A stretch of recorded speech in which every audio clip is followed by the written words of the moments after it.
गुरु ब्रह्मा गुरु विष्णु गुरुदेवो महेश्वर गुरु साक्षात् परम ब्रह्म तस्मै श्री गुरुवे नमः।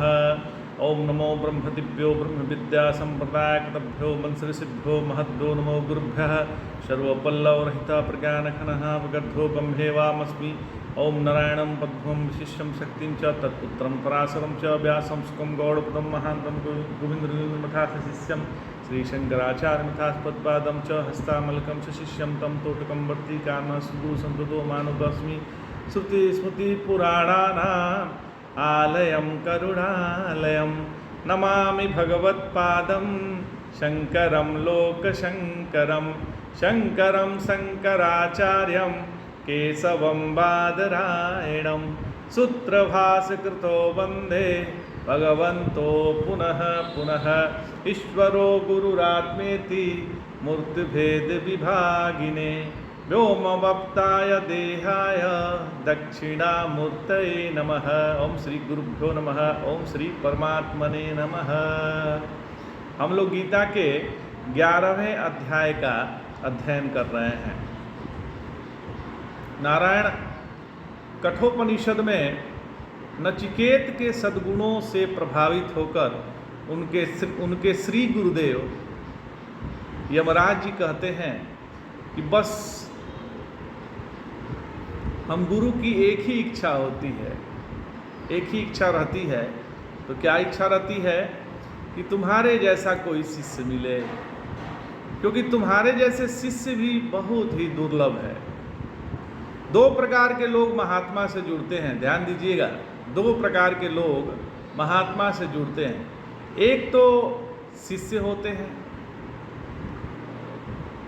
और दूसरे जो है भक्त होते हैं। जो शिष्य हैं वो वैराग्य से परिपूर्ण हैं और इतना वैराग्य कि मानो सूखी लकड़ी हो, थोड़ी ही चिंगारी पड़े तो एकदम से आग पकड़ ले।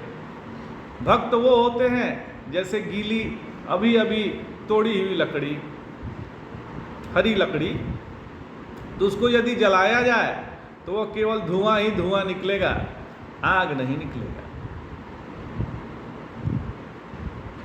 तो जो स्वयं बदलने को तैयार है वह शिष्य है, और जो गुरु को बदलना चाह रहा है वह भक्त है। तो श्री भगवान कहते हैं कि बाहर मत ढूंढो, मतलब अपने अंतःकरण में तत्व जिज्ञासा प्रकट होना है।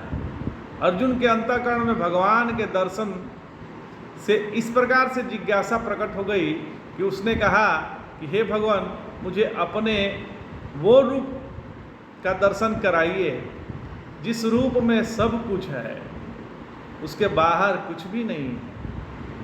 तो जब हम रूप की बात करते हैं तो हमारे मन में एक आकार निर्माण हो जाता है, और जो आकार में फंसे हैं उनमें विकार स्वाभाविक है। भगवान कह रहे हैं कि अर्जुन, मैं तुमको दिव्य दृष्टि दे रहा हूँ, क्योंकि तुम इस चर्म चक्षुओं से मेरा असली रूप नहीं देख सकोगे। हम लोग 33 कोटि देवता की चर्चा कर रहे थे पिछले एपिसोड में। वो 33 शक्तियाँ हैं जिसके कारण से यह संसार को धारण किया जाता है, और ये 33 शक्तियाँ सब हम में हैं। तो पहले कहते हैं 12 आदित्य, ध्यान दीजिएगा, बहुत सूक्ष्म बात है। तो पहले भगवान कहते हैं कि 12 आदित्य, आदित्य मतलब सूर्य। तो ये 12 सूर्य कौन है?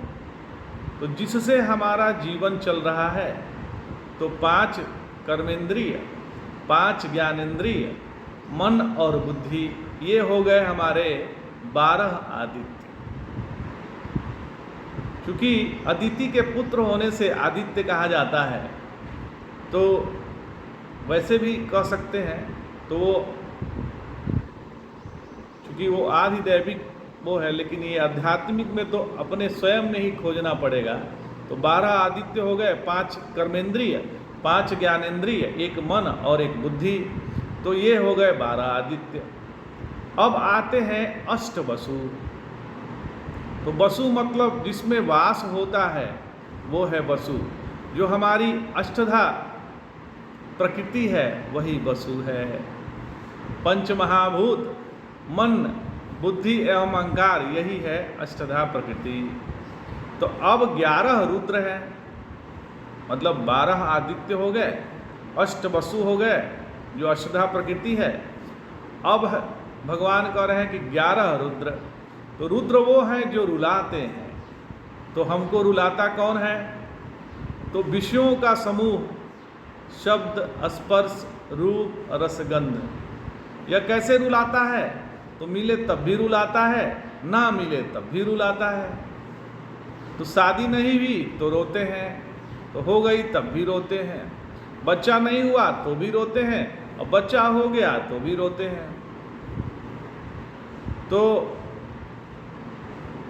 तो 11 रुद्र हो गए। 5 जो विषय है वो मिले और ना मिले तो दोनों तरह से रुलाते हैं। तो ये हो गए 10, और 11वां हो गया मैं जो रोता है। तो ये हो गए 11 रुद्र। मतलब 5 जो नहीं मिला उससे रोते हैं, 5 मिल गया वो रोते हैं, और जो रोता है वो हो गया 11वां। तो 11 रुद्र हो गए। तो दुनिया की हम कोई भी चीज़ ले लें, उससे हमें दुखी होने में महारत हासिल है। दुख में हम दुखित होते हैं, चलिए इसमें कोई आश्चर्य की बात नहीं है, पर हम सुख में भी दुखित होते हैं। दुख से दुखित कोई हो गया, चलो कोई बात नहीं, तो दुख से कोई भी दुखित हो जाएगा, लेकिन सुख में भी दुखित हो जाते हैं। तो ये जो सुख दिखाई देता है वो भी सत्य में अपने साथ दुख संजोए हुए है। ये हो गए 11 रुद्र। विषय का होना ना होना 10, और जो रोने वाला है वो है 11वां। तो अश्वनी कुमार जो इस दुनिया के वैद्य हैं वो 2 हैं। हमारे जीवन में 2 डॉक्टर हैं, जन्म और मृत्यु। तो ये हैं अश्वनी कुमार। ये 33 शक्तियां हमारे जीवन को धारण करती है। तो हमको ध्यान इधर देना है, पर हम दुनिया की ओर ध्यान दिए हैं। नारायण, जब हमें किसी विषय वस्तु से संपर्क होता है तो ये तो उस वस्तु को लेकर हमारे अंतःकरण में राग द्वेष निर्माण होता है, या दोष निर्माण होता है। किसी के प्रति राग निर्माण हो गया तो वही हम दुख का कारण है, और यदि द्वेष निर्माण हो गया तो वह भी हमारे दुख का कारण है। फिर इस जगत में रहते हुए इधर ध्यान नहीं देते कि हमारे मन में राग द्वेष निर्माण हो रहा है, बल्कि हमें ध्यान देना है अपने मन के तरफ।